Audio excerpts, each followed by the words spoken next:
Pessoal, boa noite.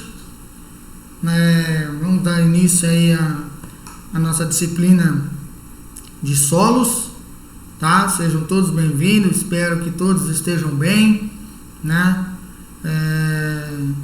E vamos dar o início aí a mais um semestre, tá? Na disciplina agora de solos. Então a gente vai conhecer os tipos de solos, né? A classificação brasileira de solos. Vamos identificar aí os tipos de solos existentes no Brasil, e para nós engenheiros agrônomos é importantíssimo a gente conhecer o solo, que é a base aí da agricultura, tá?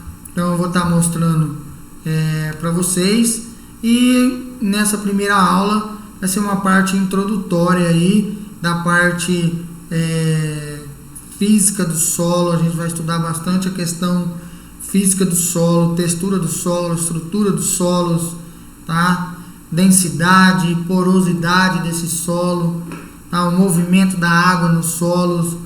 Então a gente vai estar mostrando para vocês várias coisas aí sobre os solos. Então, dentro da introdução, né, a composição geral de um solo, ele é constituído de 3 fases: fase sólida, fase líquida e fase gasosa. Nessa fase gasosa é a porosidade, aqui a água presente no solo, e na fase sólida os minerais, né, e a matéria orgânica, que também entra na fase sólida, tá?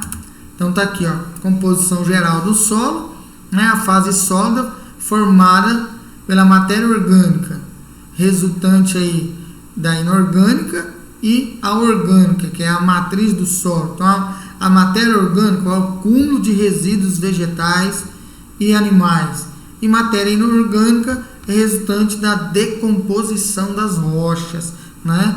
Que aí seria os minerais, tá? Então tá lá na fase líquida, né?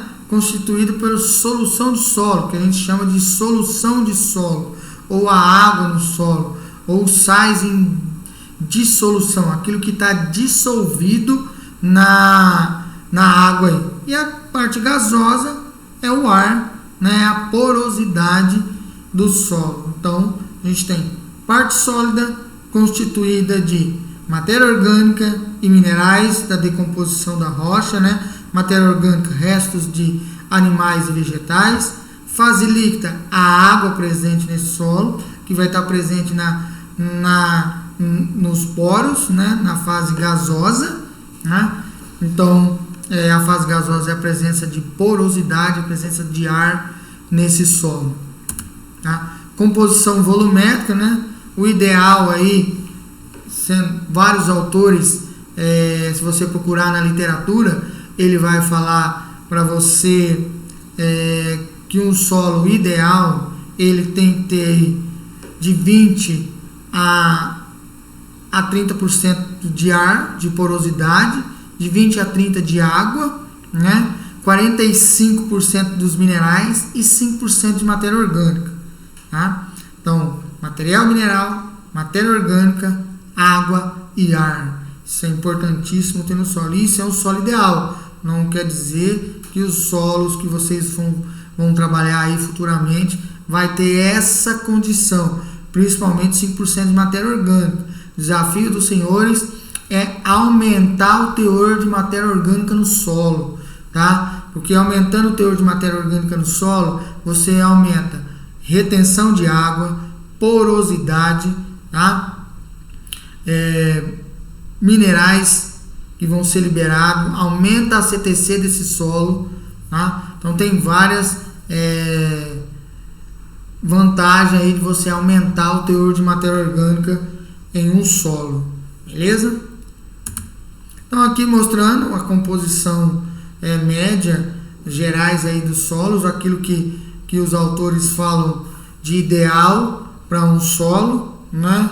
Então você tem lá presença de água de 20 a 30%, média 25%, porosidade também de ar de 20 a 30%, uma média aí de 25% de ar, 45% de minerais, que são através do intemperismo das rochas, né? Você vai ter aí o solo formado junto com os minerais e 5% de matéria orgânica. Isso é o ideal. Lembrando, aumentar o teor de matéria orgânica no solo, tá?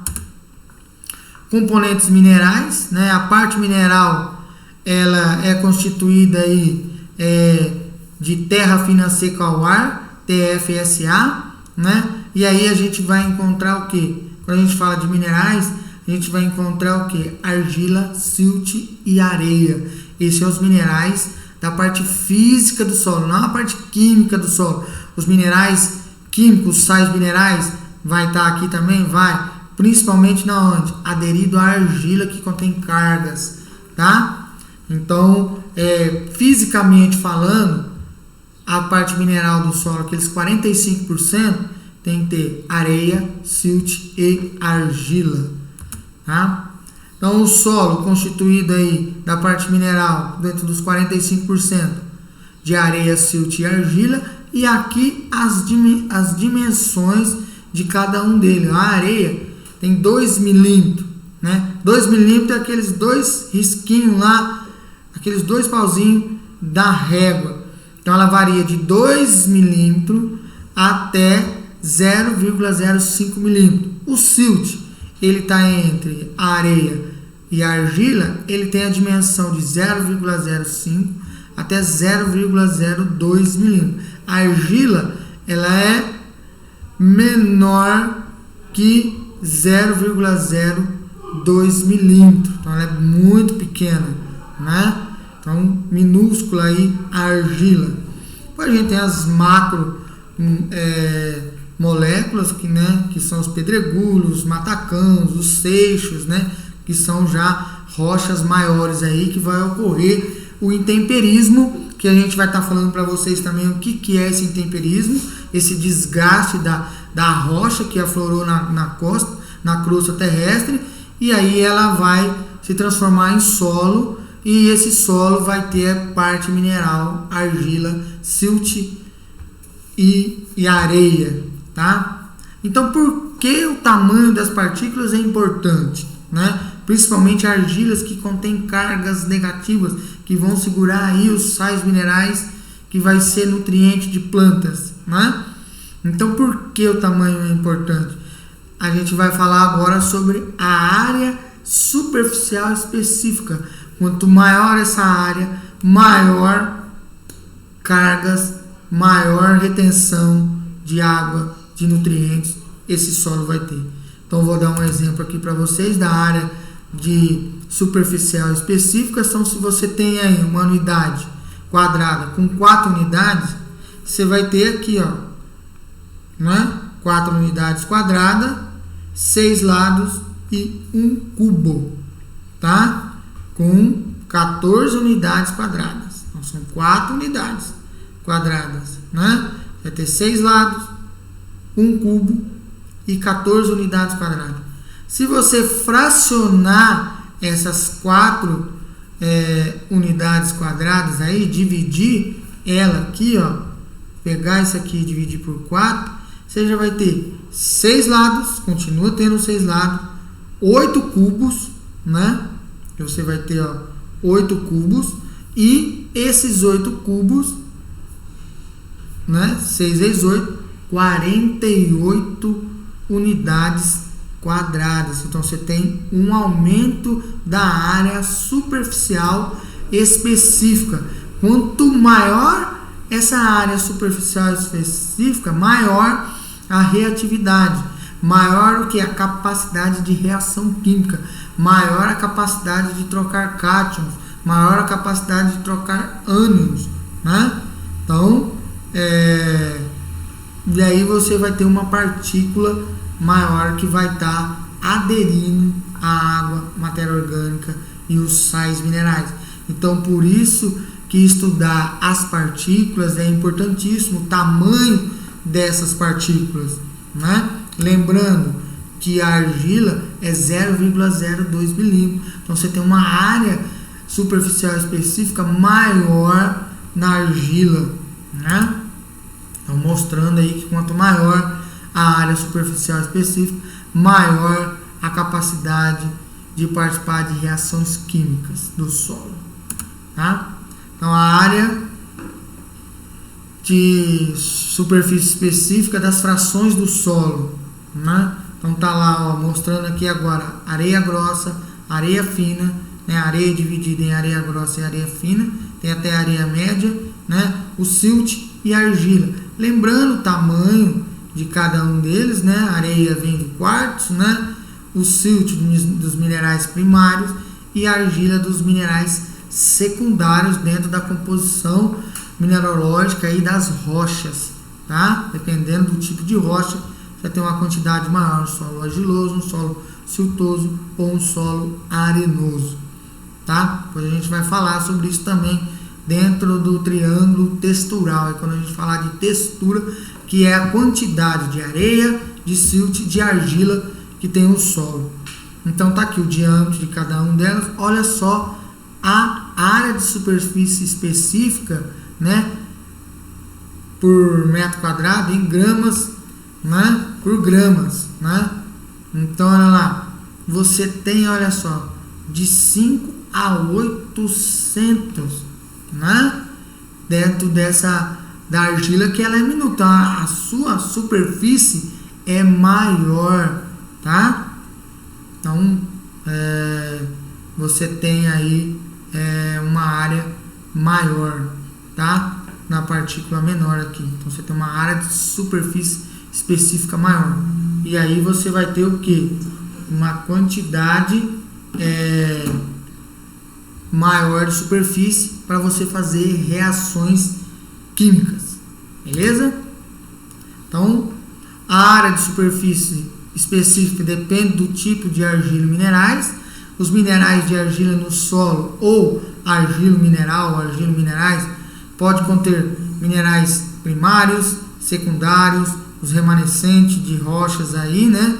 Tais como os quartos, os óxidos de ferro, alumínio, pirita, mica, matéria orgânica e entre outros os minerais da argila aí do solo, tá? A estrutura do mineral de argila é formada por duas camadas, né, de estrutura básica, um tetaédrico de silício e um octaédrico de alumínio. Então você tem 4 silício por 8 alumínio, né? Então você tem uma representação aqui, ó, esquemática aqui de um tetaédrico, né, de silício, ó. Então você tem 4 ligações aqui, tá? Dentro da molécula aí de oxigênio você tem o silício ligado a essa 4 moléculas de oxigênio, e o silício vai estar aqui no meio. Se você abrir ele, o silício está aqui ligado com 4 moléculas de oxigênio, mostrando mais aberto aqui o silício aqui, né? Um tetaédrico de silício, tá? Então mostrando aí o tetaédrico de silício, essa estrutura mineral aí, ou podendo ter um octaédrico de alumínio e de magnésio. Então aí um octaédrico, a representação aqui ainda do tetaédrico, tá? Então você tem aqui as 4 ligações, né, mostrando as ligações aqui do tetaédrico. E no caso do alumínio você vai ter 8 ligações aqui, mostrando, no caso, o alumínio, ou o magnésio também pode ser aqui. Então aqui a hidroxila ou o hidrogênio, que são as cargas negativas aqui, que vai ocorrer a ligação e ele vai estar aqui no meio, tá? As camadas dos minerais de argila, ela pode ser de 1 para 1, que são constituídas aí de lâmina tetaédrica de silício combinada com uma outra lâmina octaédrica de alumínio, que é a alumina, tá? Então, em razão disso, a gente tem a terminologia dos cristais do tipo 1 para 1, né? A caolinita é nos solos os membros mais importantes desse grupo. Então a gente tem aqui a caolinita e a grade cristalina. Então você vai ter uma ligação de tetaedro de silício e depois um octaedro de alumínio, tá? Então a argila de 1 para 1. Então você tem tetaedro e o octaedro de alumínio, e aí você tem essa esquematização aqui. Então a grade dela é de 1 para 1, tá? Esses minerais de argila aí. Então tá aqui mostrando a caulinita, né? As ligações delas aqui. Minerais de solos com argila de baixa atividade, tá? Mesmo sendo uma argila, né, os minerais de argila, essa daqui é de baixa atividade, quer dizer, a reatividade dela química é de baixa atividade, tá? Desculpa aí. Então a gente tem silício, alumínio, hidrogênio e a hidroxila, né, que é o hidrogênio mais o hidrogênio que vai dar as ligações aqui. Então você tem uma camada de tetaedro e uma camada de octaedro. Então aqui está o silício e aqui está o alumínio. Então vai formando essas camadas aí de minerais de argila. E nessa área de superfície específica você tem a reatividade aí, né, a atração dos minerais. Lembrando que essa é de baixa atividade. Depois a gente tem os minerais de grade de 2 para 1, tá? Então você vai ter aí vermiculita, esmerita, né? As micas, a ilita, né? Então você tem aqui, ó, a montemorillonita, tem grades de 2 para 1. Então você tem aí uma grade de octaedro, depois no meio uma outra de octaedro e tetaedro. Então você tem lá uma lâmina de tetaedro de silício, depois uma de octaedro de alumínio e depois uma outra camada desses minerais aí intercaladas no meio aí. Então você vai ter duas lâminas de tetaedro e uma lâmina de octaedro, que aí sai 2 por 1. 2 de tetaedro e 1 de octaedro, tá? E aí você tem essas argilas de 2 para 1, elas têm atividade alta, né? Então a reatividade dela é alta, tá? Além do alumínio, pode ter ferro e magnésio, tá? Então você tem tetaedro, octaedro e tetaedro de novo, tá? Então esses minerais de argila têm alta atividade, alta reatividade, tá? Então consegue reter mais os nutrientes aí, beleza? Então as características dos minerais, ela pode ser de forma aí, a das argilas, laminar, né, constituída de placas, ordenada nesses arranjos. Então se você vai ter o silício aqui intercalado aqui no meio, né? Aí você tem a superfície externa e aqui a superfície interna dessas placas, né? Então você tem a área de exposição pequena, grande superfície, né, por massa desse material. Então você tem uma área de superfície específica maior, né? Porque você tem a área de superfície externa e a área de superfície interna, tá? Dessas placas que vão intercalando aí. Isso é uma característica das argilas. Aí ela vai ser tanto de 1 para 1 ou de 2 para 1, né? Intercalado aqui, né? 1 para 1, tetaedro e octaedro, né? 2 para 1, tetaedro, octaedro e embaixo de novo o tetaedro, tá? Então, lembrando que esse tetra é a ligação do silício com 4 moléculas de oxigênio e o octaedro é ligação com 8 moléculas de oxigênio e hidrogênio da hidroxilas, tá? Então olha só, mostrando aí para vocês a composição, né, física do solo, na parte de ar, água, minerais e matéria orgânica, né? Falando aí da parte sólida, gasosa e aérea, né? da parte de ar. Então, mostrando aí para vocês essa questão da importância da matéria orgânica e a importância do que? Da área, da superfície específica, né? Que você vai aumentar a reatividade dos elementos aí, certo? Então, você vai ter uma reatividade maior dependendo dos minerais de argila. Como que pode ser os minerais de argila, né? De grade de 1:1 ou de 2:1, tá?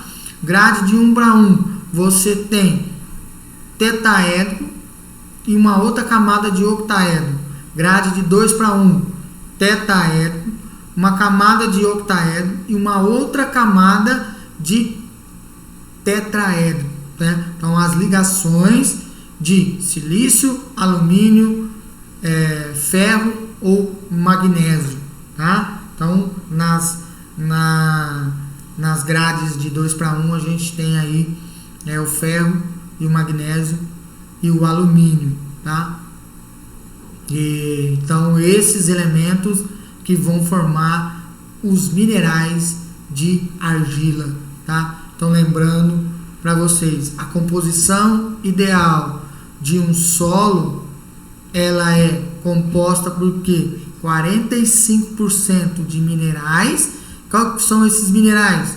Argila, silt e areia, né? Areia, silt e argila, então do tamanho maior para o menor. Lembrando que a argila tem uma área superficial específica maior, então vai ter esses minerais de argila, dependendo do 1:1 ou 2:1, uma reatividade maior, né? Então, se você tiver um solo arenoso, um solo argiloso, quer dizer, você vai ter uma maior reatividade, maior atividade aí dos minerais de argila, né?